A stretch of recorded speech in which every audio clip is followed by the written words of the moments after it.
نحمده ونصلي على رسوله الكريم أما بعد فقد قال الله تبارك وتعالى في القرآن المجيد والفرقان الحميد أعوذ بالله من الشيطان الرجيم بسم الله الرحمن الرحيم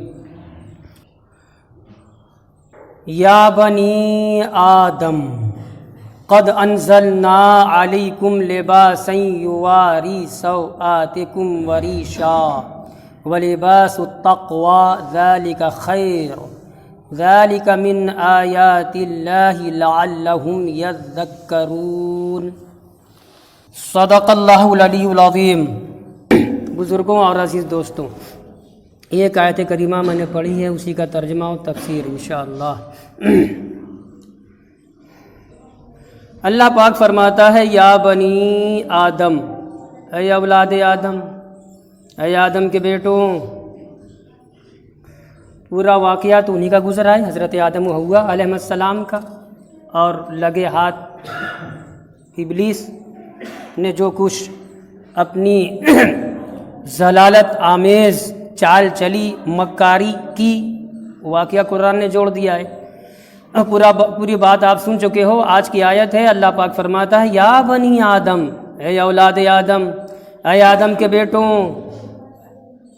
قد انزلنا، یقیناً ہم نے نازل کیا، علیکم، تمہارے اوپر، لباسا، ایسا لباس، ایسی پوشاک ہم نے اتاری تم پر، یواری سوآتکم وریشا، ایسا لباس کہ وہ لباس تمہاری شرمگاہیں چھپاتا ہے، وریشا، اور تمہارے لیے زینت ہے، ولباس التقوی، اور تقوی کا لباس، ذالک خیر، وہی بہتر ہے، ذالک من آیات اللہ، یہ اللہ کی نشانیوں میں سے ہے، لعلہم یذکرون، تاکہ وہ بندے، یعنی بندے کیا کریں، یذکرون، نصیحت حاصل کریں۔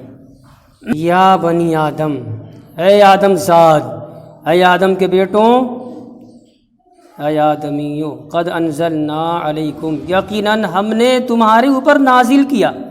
لکھتے ہیں تفسیر میں، اے خلقنا لکم، ہم نے پیدا کیا تمہارے واسطے، لباس بھی، جس طریقے سے بہت ساری چیزوں کو ہم نے تمہارے لیے پیدا کیا، بہت ساری چیزوں کو ہم نے دنیا میں پیدا کیا، تو ویسے ہی لباس کو بھی ہم نے پیدا کیا تمہارے واسطے، لباسا ہوا۔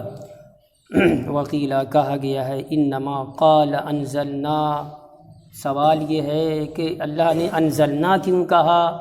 انزلنا کے معنی نازل کیا، تو آسمان سے بارش نازل ہوتی ہے، تو وہ تو بات سمجھ میں آ رہی ہے۔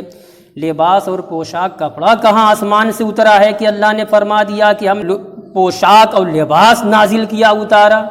اس کا جواب دے رہے ہیں، سمجھا رہے ہیں، کہتے ہیں تو سوال قائم کر دیا نا کہ اترا، وہاں اوپر سے کہاں سے اترا؟ یہ تو لباس ایک کوالٹی زمین کی ہوئی، اور جو بھی دھاگے دھاگے تانا بانا ہوتا ہے سب زمین کی جنس سے ہوتا ہے، اور زمین نیچے سے اگتی ہے، تو لباس کی اصل جو بھی اس کا پیڑ ہو یا اس کا کچھ اور مادہ ہو، سب زمین سے نکلا، اس کے بعد دھاگا تانا بنا۔ تو یہ کیوں قرآن نے کہہ دیا کہ آسمان سے اتارا؟ یہ سوال ہوا نا، اس کا جواب دے رہے ہیں، انزلنا، اے انزلنا اسبابہ، آسمان سے پوشاک نازل کیا، کپڑا نازل کیا، یعنی کپڑا، پوشاک اور کپڑے کے جو اسباب ہیں، ان اسباب کو اللہ پاک فرماتا ہے، ان اسباب کو، ان وسائل کو ہم نے نازل کیا۔ ایک جواب ہوا۔ دوسرا جواب یہ دے رہے ہیں، وَقِيلَ كُلُّ بَرَكَاتِ الْأَرْضِ مَنْسُوبَةٌ إِلَى السَّمَاءِ، جی دوسرا جواب دے رہے ہیں، کہا گیا ہے کہ زمین کی ہر برکت، زمین کی ہر خیر و برکت کی چیز منسوب کر دی جاتی ہے آسمان کی طرف، آسمان سے منسوب کر دی جاتی ہے۔ تو ایک عام ضابطہ ہوا، جو بھی اللہ کی نعمت ہو، جو بھی اللہ کی نعمت ہو، رزق ہے، پیسہ ہے نا، اور جو ہے اس طریقے سے اور بھی انسان جس سے فائدہ حاصل کرتا ہے، وہ سب ساری چیزیں اگرچہ دنیا میں ہمیں مل رہی ہیں، مگر اللہ تبارک و تعالیٰ گویا کہ آسمان سے نازل کر رہا ہے۔ تو پوشاک اور کپڑا بھی ایک بہت بڑی نعمت ہے، جوڑ دیا گیا کہ آسمان سے اتارا۔ بات سمجھ میں آ گئی؟ اور کیا کہہ رہے ہیں جی؟ ایک اور جواب دے رہے ہیں، جواب سے جڑا ہوا ہے۔ قرآن میں کہیں ہے، یہاں پہ انہوں نے چھوٹا سا ٹکڑا آیت کا لکھ دیا ہے، وَأَنزَلْنَا الْحَدِيدَ، قرآن میں آیا ہے۔ اللہ پاک فرماتا ہے کہ ہم نے لوہے کو آسمان سے نازل کیا۔ پھر وہی سوال پیدا ہوا نا کہ لوہا زمین کی جنس سے زمین میں تانبا پیدا ہوتا ہے، رانگا پیدا ہوتا ہے، لوہا ہے، پٹرول ہے، تو زمین کے اندر کان پائی جاتی ہے، وہاں لوہا پیدا ہوتا ہے زمین میں، نہ کہ آسمان سے۔ پھر بھی اللہ فرما رہا ہے وَأَنزَلْنَا الْحَدِيدَ، ہم نے لوہا بھی نازل کیا۔ تو مطلب کیا ہوا؟ ہماری نعمت ہے، ہم نے اتارا ہے، ہم نے تمہیں دیا، اس کے اسباب تمہیں سکھلائے ہیں، یہ ہے۔ اب ایک بات یہ ہے، یہ آیت کریمہ کیوں نازل ہوگی؟ لباس کا اسلامی تصور، لباس کا پوشاک جو ہم پہنتے ہیں ایک سے ایک ہائی فائی کوالٹی کا ہوتا ہے، معمولی بھی ہوتا ہے، جس کے نصیب میں جو ہے وہ پہنتا ہے، وہ تو پہننا ضروری ہے۔ کتنا حصہ مسلمان شخص کو چھپانا فرض ہے، کتنا حصہ فرض ہے۔ مرد کو ناف، جس کو آپ دھوڑی کہتے ہو، ناف سے لے کر یہ گھٹنا، پیر کے بیچ میں جو ہوتا گھٹنا جس کو موڑ کر بیٹھتے ہم، یہ فرض ہے، کسی بھی حال میں یہ کھلا نہیں رہنا چاہیے، ران بھی اسی میں ہے۔ عورت کے لیے یہ دونوں ہتھیلی ہو گئی، چہرہ ہو گیا، پیر کا دونوں پنجہ ہو گیا، بس یہی کی اجازت ہے کھلنے کی، بقیہ سارا اس کا صدر ہے ڈھکنا فرض ہے۔ یہ اسلامی تصور ہے۔ تو لباس ہمیں دو کام آتا ہے، جیسا قرآن نے بیان کیا۔ قرآن نے کہا کہ اے اولاد آدم، اللہ پاک فرماتا ہے اے اولاد آدم، یقیناً ہم نے تمہارے اوپر ایسا پوشاک نازل کیا جو پوشاک تمہاری شرمگاہیں چھپاتا ہے، وریشا، یہی پوشاک تمہارے لیے زینت ہے، تجمل ہے۔ تو اپنے بدن کا، اپنے باڈی کا، اپنے جسم کا تجمل، اس کو ہم اور اچھا بنائیں، اچھا سے اچھا کپڑا پہن کر کے، یہ 2 نمبر پر ہے۔ اور پہلے نمبر پر کیا ہے؟ ستر پوشی، اپنا صدر ڈھانکو، چھپاؤ۔ اور مرد کے لیے کتنا چھپانا فرض ہے میں نے بیان کر دیا، عورت کے لیے کتنا فرض ہے میں نے بیان کر دیا۔ تو اب آپ سوچو گے کہ حضرت نے تو بیان کیا ہے کہ مرد کے لیے ناف سے گھٹنے تک ہی فرض ہے، اب نکلو چلو باہر، یہ کھلا سینہ کھلا، پیٹھ کھلی، سنت ہے۔ کسی روایت سے ایسا نہیں ملتا ہے کہ سرکار صحابہ کرام کے مجمع میں آئے ہوں، آپ کا سینہ مبارک کھلا ہوا ہو، آپ کی پیٹھ کھلی ہوئی ہو، کسی روایت سے نہیں، کسی روایت سے ہی پتہ ہی نہیں چلے گا، معلوم ہی نہیں ہوگا، دلیل ہی نہیں ملے گی کہ مجمع میں سرکار آئے ہو یا مسجد میں آئے ہو اور یہ سب کھلا ہو آپ کا، اور جو فرض ہے خالی وہی چھپاؤ۔ نہیں، میں نے فرض بیان کیا ہے، اب میں سنت بیان کر رہا ہوں۔ سنت پوشاک یہ ہے کہ فرض کے علاوہ جو چیزیں ہیں وہ سینہ ہے، پیٹھ ہے، یہ پورا ہاتھ ہے، یہ سب بھی چھپا رہے، یہ سنت ہے۔ تو یہ ہو گیا چھپانا۔ اور ظاہر سی بات ہے قرآن نے 2 مقصد بیان کیا ہے، یہی لباس تمہارے لیے زینت ہے، تو پوشاک کتنا ہی اچھا سے اچھا پہن لو، خالی فرض ڈھکو، خالی فرض حصہ جو چھپانا فرض ہے وہ ہے ناف سے گھٹنا تک ڈھکو، وہ بہترین، اور اس کے بعد چلے جاؤ مجمع میں کہ میں نے تو فرض ادا کر لیا، بہترین لباس پہنا ہے۔ زمانہ کہے گا بڑا بے وقوف ہے، ہم احمق ہیں، کہے گا کہ نہیں کہے گا؟ اب آ جاؤ نماز پر، بات نکلی پوشاک پر تو آ جاؤ نماز پر۔ آپ دیکھتے ہوگے کچھ لوگ اپنی سسرال جائیں گے، پارٹی میں جائیں گے، دعوت میں جائیں گے، کہیں مجمع میں جائیں گے، کسی میٹنگ میں جائیں گے، تو اچھا سے اچھا پہن کے یہاں تک ڈھانک کے جائیں گے۔ کیوں جناب؟ نمازی ملی آپ کو، ٹی شرٹ پہن کے چلے آئے، کہ تو نماز ہو جائے گی۔ ابے نماز تو ننگے بھی ہو جائے گی، جی نماز تو ننگے بھی ہو جائے گی، وہ شکل ہے، تم کو نصیب ہی نہیں ہے، تم اس وقت مسجد میں نہیں آؤ گے۔ مسئلہ بیان کر رہا ہوں، اس وقت آپ ایسا مسلمان جس کو پوشاک نصیب ہی نہیں ہے، نماز کی اہمیت بھی دیکھیے، نماز معاف ہی نہیں ہے، ادھر پوشاک نصیب ہی نہیں ہے، پھر بھی اس کے ذمے سے نماز معاف ہی نہیں ہے۔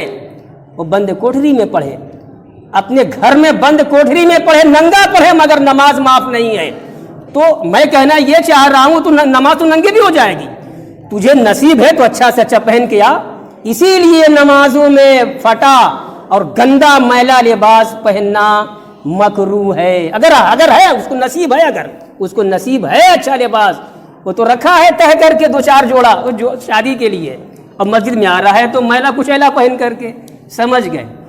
اب دوسرے پوائنٹ پر آؤ، دنیا کی ایک قوم ہے ان کے لیے ستر پوشی ضروری نہیں ہے، سب کھل جائے، استغفر اللہ، ان کی خواتین بھی صرف عورت غلیظہ جو ہوتی ہے، یہ عورت غلیظہ کیا ہے، منہ سے نکل گیا، سن لیجیے، آگے اور پیچھے کا مقام، آگے اور پیچھے کا مقام جو شرم گاہیں ہوتی ہے، شریعت نے ان کو عورت غلیظہ کہا ہے۔ اتنی بے حیا قوم ہے مغربی قوم کہ وہ ان کی عورتیں بھی صرف عورت غلیظہ کو صرف ڈھانکتی ہیں، چھپاتی ہیں، اور سارا بدن کا حصہ بے ستر ہو گیا۔ تو ان کے یہاں عریانیت بہترین سے بہترین وہ پہن لیں گی، مگر صرف مخصوص حصے کو چھپائیں گی، سب کھلا ہے۔ ان کے ہاں تجمل، زینت، یہ مقصد اول ہے، کچھ کھل جائے کھلا کرے، کچھ کھل جائے کھلا کرے، بس مخصوص حصے ڈھانک لیں گی بہترین کپڑے سے۔ تو ان کے ہاں زینت اول مقصد ہوا، اگرچہ ہو جائے وہ بے ستری تو ہو رہی ہے، اور ہمارے ہاں اسلامی شریعت میں نہیں، تجمل، زینت یہ اصل نہیں ہے، وہ تو بات کی چیز ہے، پہلے چھپائیے، اور وہ چھپائیے جو چھپانا فرض بھی ہے، سنت بھی ہے، مستحب بھی ہے، سمجھ رہے ہو نا؟ یہ سب میں نے کچھ مسائل بیان کر دیے جو امام بغوی رحمۃ اللہ علیہ نے یہاں بیان نہیں کیے ہیں۔ اب سوال یہ ہے کہ یہ آیت کریمہ جو نازل ہوئی، اس کا کوئی خاص پس منظر ہے، اس کا بیک گراؤنڈ ہے؟ کہتے ہیں ہاں وہ بھی ہے۔ واقعہ یہ ہے، عرب کے لوگ، عربوں میں بہت زیادہ جہالت تھی، بہت زیادہ انہیں جو ہے بے حیائی تھی، ان کے ہاں کوئی نظام نہیں تھا، جو ہو جائے وہی ان کا نظام ہے، کیا نہیں کرتے تھے۔